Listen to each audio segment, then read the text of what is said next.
Hello दोस्तों, मेरा नाम डॉक्टर अक्सर शेख है। I work as an associate professor of community medicine in a medical college in Delhi.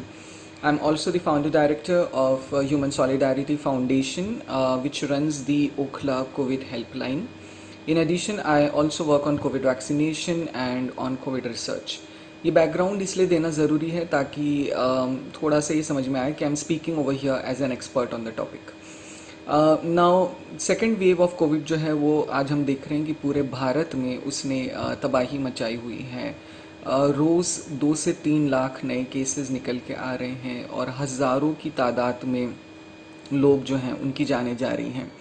उसी तरह हम देख रहे हैं in a lot of helplines on social media कि लोग बहुत ही ज़्यादा परेशान हैं. बेड्स अवेलेबल नहीं हैं, ख़ासतौर से ऑक्सीजनेटेड बेड्स या आईसीयू बेड्स. उसके अलावा लोग जो हैं वो परेशान हैं ऑक्सीजन सप्लाईज़ के लिए, लोग परेशान हैं ड्रग्स के लिए. एंड जहाँ ड्रग्स की बात हो रही है तो लोग बिल्कुल परेशान की हद तक पहुँच चुके हैं, जहाँ तक ड्रग्स लाइक रेमडेसिविर, फैबीफ्लू, टोक्लिजुमैब या इन सारी दवाइयों के नाम आपने सुनी होंगे. उसी तरह आपको भी बहुत सारे मैसेजेस आए होंगे जिसमें लोग जो हैं वो प्लाज्मा डोनेशन के लिए रिक्वेस्ट कर रहे हैं. इसमें as a health care professional, as someone who has been working on covid for the last 1 year, let me tell you this कि a lot of research has been done on these drugs on plasma also. और हमने ये देखा है कि जो plasma therapy है उसको देने से कोई फ़ायदा नहीं हुआ है. जी, आपने ठीक सुना. जो प्लाज्मा थेरेपी जो शायद आपके डॉक्टर लिख रहे हैं या जिसके लिए आप भी अपने डॉक्टर को शायद बोल रहे हो, उससे कोई इम्प्रूवमेंट नहीं होती है. ये एक हार्ड फैक्ट है, इसको हमको एक्सेप्ट करना होगा. उसी तरह जहाँ तक रेमडेसिविर, टोक्लिजुमैब या बाकी दवाइयों का सवाल है, तो इनमें से जो अक्सर दवाइयाँ हैं उनमें ये पाया गया है कि इनसे मरीज़ को या तो कोई फ़ायदा नहीं होता या बहुत ही हल्का सा फ़ायदा होता है in reducing the stay in the hospital और समथिंग. बहुत ज़्यादा मॉर्टेलिटी में कोई फ़र्क नहीं है, यानी कि उसमें से ऐसा नहीं है कि ये दवाई के 6 इंजेक्शन आप लगा देंगे तो आपका पेशेंट बच जाएगा या नहीं लगाएंगे तो आपका पेशेंट नहीं बचेगा. इस गिल्ट के साथ प्लीज़ मत जिए. आज अनफॉर्चुनेटली लोग ये कह रहे हैं कि इसके लिए कोई इलाज अवेलेबल नहीं है तो हम जो चाहें वो ट्राई कर सकते हैं या हम जो चाहें वो मरीज़ को लिख के दे सकते हैं, पेशेंट के रिलेटिव्स को लिख के दे सकते हैं. तो प्लीज़ इस ट्रैप में मत फंसिए. Please use the evidence.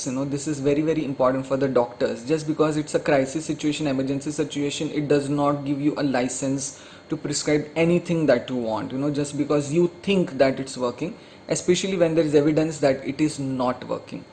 तो ये हमेशा मैं कहती हूँ कि ताली इसमें दोनों हाथों से बज रही है. इसमें डॉक्टर्स की तो दिक्कत है ही है, इसमें मरीज़ों की भी परेशानी है. अक्सर हम डॉक्टर से सुनते हैं कि मरीज़ को ये नाम पता है और वो डॉक्टर्स को कहते हैं कि आप मेरे मरीज़ को रेमडेसिविर क्यों नहीं दे रहे हैं, या वो आपको इवन वायलेंट भी हो जाते हैं. तो ऐसे में मेरी रिक्वेस्ट डॉक्टर्स से भी है, मेरी रिक्वेस्ट पेशेंट से भी है कि ये जो सारी दवाइयाँ हैं जो कि बहुत ज़्यादा महंगी तो हैं ही लेकिन इनइफेक्टिव भी हैं, इनको प्लीज़ प्रिस्क्राइब करना बंद कीजिए. प्लीज़ अपने डॉक्टर्स को प्रेशराइज करना बंद कीजिए कि वो इन दवाइयों को आपको दें. प्लीज़ इनके पीछे भागना बंद कीजिए, इनके लिए ब्लैक मार्केटिंग करना बंद कीजिए, इनके लिए दुगनी तिगुनी कीमत देना बंद कर दीजिए. आप ये जितना करेंगे उतनी ही ज़्यादा ये दवाई रेयर होती जाएगी, उतनी ही ज़्यादा दवाई महंगी होती जाएगी, और वो भी ऐसी दवाई जो काम नहीं कर रही है. आज अगर हम किसी भी शायद छोटे बच्चे को भी पूछें कि बताइए कोविड का इलाज क्या है, तो वो रेमडेसिविर कहेगा, वो ऑक्सीजन नहीं कहेगा, वो एंटीकोएगुलेंट्स नहीं कहेगा, है ना, वो स्टीरॉइड्स नहीं कहेगा. वो इसलिए हो रहा है क्योंकि जो हम सुन रहे हैं आजकल व्हाट्सएप ग्रुप्स पर, ये उससे यही समझ में आ रहा है कि रेमडेसिविर एक रामबाण इलाज है, जबकि वो इफ़ेक्टिव ही नहीं है. अब तक की स्टडीज़ में तो हम यही कह सकते हैं. तो प्लीज़ इस सिचुएशन में रेमडेसिविर के लिए या प्लाज्मा के लिए या टोक्लिजुमैब या फैबीफ्लू, इन सब दवाइयों के लिए पैनिक मत कीजिए. इसका इलाज बहुत ही सिंपल है. इसका इलाज बेसिकली ऑक्सीजन है, स्टेरॉइड्स हैं, एंटीकोएगुलेंट्स हैं एंड क्रिटिकल केयर या आईसीयू केयर है. जहाँ तक हो सके माइल्ड केसेस में आपको ये कोशिश करनी है कि आप घर में ही रहें, अपना इलाज करें.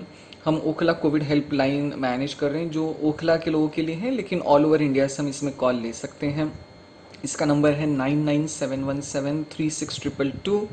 प्लीज़ इस नंबर पे कॉल कीजिए और हमारे डॉक्टर विद इन 1 आवर आपसे बात करेंगे. वो आपको सही सलाह भी देंगे, उसको आप फॉलो कीजिए, घर पे रहिए, होम आइसोलेशन कीजिए.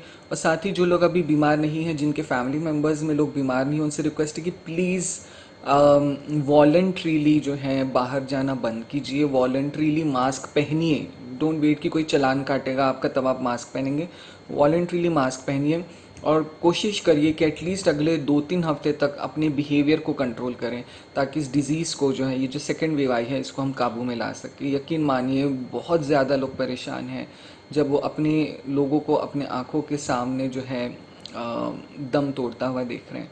तो इसमें प्लीज़ आप हमारी मदद कीजिए और मदद आप कर सकते हैं घर में रह के, मदद आप कर सकते हैं मिस इन्फॉर्मेशन को ना स्प्रेड करके, मदद आप कर सकते हैं खुद अपना ध्यान रख के।